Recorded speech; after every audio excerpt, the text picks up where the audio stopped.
मध्य प्रदेश की सरकार ने वर्तमान परिस्थितियों को देखते हुए बहुत ही अनैतिक और असंवैधानिक फैसला लिया है, जो कि 12वीं के छात्रों के बिल्कुल भी हित में नहीं है। उन्होंने ये तय किया है कि आने वाली 9 जून से मध्य प्रदेश के 12वीं के सभी छात्रों के विद्यार्थियों के एग्जाम होंगे।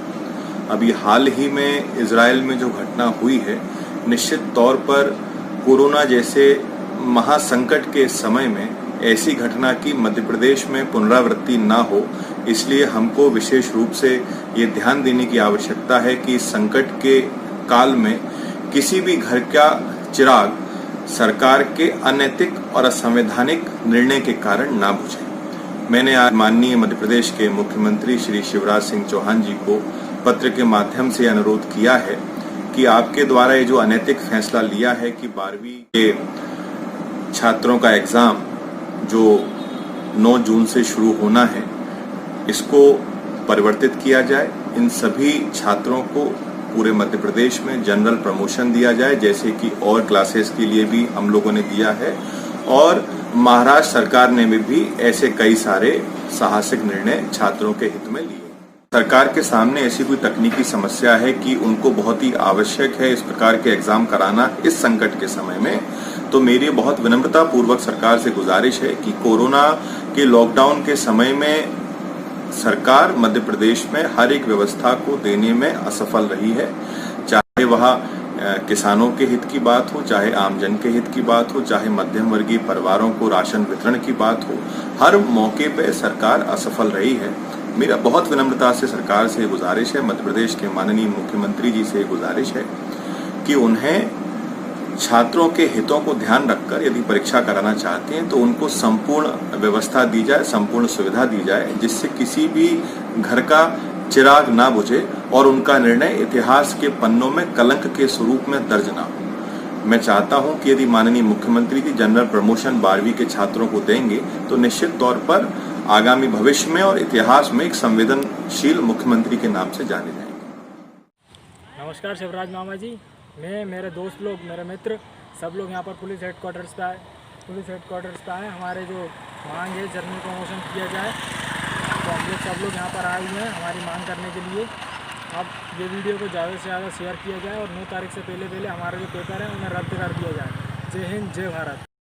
नमस्कार शिवराज मामा जी, बात कुछ ऐसी है कि देखो, बात मैं घुमा के नहीं करूँगा, सीधी साइड बात ये बोलना चाहता हूँ कि ये जो हमारा 9 तारीख के दिन पेपर है 12th क्लास का, क्या है कि अब आप जो है पेपर ले रहा, पहले ये बात सोचिए कि जब 1000 केस थे, जब तो आपने पेपर हमसे लिया नहीं। अब 1,75,000 केस हैं, 1,75,000 केस हैं, तो अब आपको पेपर लेने की याद आई है।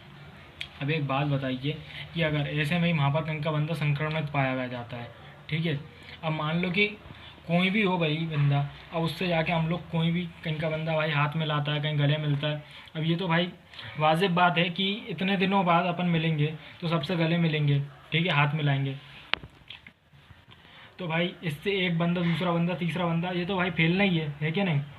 तो आप ये बात बताइए, इस बात की आप गारंटी लेते हैं कि नहीं फैलेगा? चलो हाँ, हटाओ ये बात तो, चलो चाहिए, ठीक है। अब जो भी है, अब ग्वालियर में एक भाई मर गया अपना, ठीक है, ग्वालियर में एक भाई मर गया, उसने फांसी लगा ली। अब भाई वो मर गया, सामने वाले को यहाँ प्रेशर नहीं पड़ा, यहाँ प्रेशर पड़ रहा है, इतना प्रेशर हो रहा है कि भाई क्या पढ़ें, सूझ नहीं पड़ रही। इसलिए हम तो सीधी सच्ची बात ये बोलते हैं कि आप हमें जनरल प्रमोशन दे दीजिए। हम यूँ नहीं बोल रहे कि आप हमें A ग्रेड से पास करिए, A+ ग्रेड से पास करिए, हम ये बोल रहे हैं B ग्रेड से पास कर दीजिए, सीधी सच्ची बात है।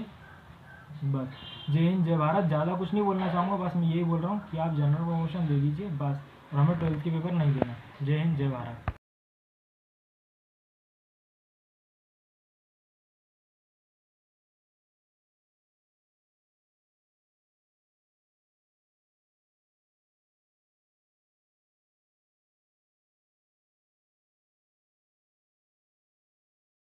कोरोना के बढ़ते मामलों के बीच परीक्षा होने से ये 12वीं के छात्र नाराज हैं और इसलिए वो अपनी नाराजगी जाहिर करते हुए हाथों में बैनर लिए अपने इंसाफ की मांग कर रहे हैं। 9 तारीख से, क्योंकि छूटे हुए जो एग्जाम्स है 12वीं बोर्ड की परीक्षाओं के, वो पूरे होना है, ग्वालियर में 12वीं के छात्रों ने सरकार के खिलाफ प्रदर्शन किया है। आप देख सकते हैं ये फूलबाग चौराहा है। यहाँ वो 12वीं के छात्र हैं जिन्हें परीक्षा देनी है, वे यहाँ पर प्रोटेस्ट कर रहे हैं और सरकार के खिलाफ नारेबाजी भी उन्होंने की है। वे चाहते हैं कि उनकी परीक्षा नहीं ली जाए क्योंकि कोरोना संक्रमण का खतरा उन्हें हो सकता है, लिहाजा सरकार को उनके विषय में सोचना चाहिए। आप देख सकते हैं उनके हाथों में जो तख्तियां हैं उसमें साफ लिखा हुआ है justice for class 12th, no vaccine no exam. जब तक वैक्सीन नहीं आ जाती तब तक हम एग्जाम नहीं देंगे। वी कांट रिस्क और आवर लाइफ, मतलब वो अपनी ज़िंदगी से रिस्क नहीं लेना चाहते। हम बात करने की कोशिश करेंगे जो यहाँ पर नारेबाजी कर रहे हैं, जो प्रदर्शन कर रहे हैं। क्या कुछ मांग है आपकी? क्यों आप लोग का यहाँ प्रोटेस्ट कर रहे हो? हमारी सीधी मांग है कि जब 100 पेशेंट थे भारत में, जब तो सरकार ने लॉकडाउन कर दिया और परीक्षाएं कैंसिल कर दी, लेकिन अब जब भारत में 2 लाख से ज़्यादा पेशेंट है जब हमारी परीक्षाएं कराई जा रही हैं, हम क्या बच्चे हैं, टेस्टिंग किट हैं, एक तरफ विधानसभा लोकसभा सब बंद है और स्कूल खोले जा रहे हैं। जैसा कि कल देखा हमने इजराइल में 7 लाख बच्चे ज़्यादा स्कूल खोलने से 7,000 से ज़्यादा बच्चे संक्रमित हो गए हैं। वैसा ही अगर भारत में हुआ या मध्य प्रदेश में हुआ तो उसका जिम्मेदार कौन होगा? क्या सरकार हमारी जिम्मेदारी लेगी? क्या सरकार हम बच्चों के लिए बीमा कराएगी? क्या क्या व्यवस्था है सरकार पे, स्पष्ट करे सरकार। बिल्कुल, यहाँ पर उन्होंने सरकार से ये सवाल पूछे हैं और राजनेताओं से ये सवाल पूछे हैं कि आखिर उन्हें संक्रमण हो गया तो उनकी मौत का जिम्मेदार कौन होगा। तो साफ तौर पर यहाँ पर उन्होंने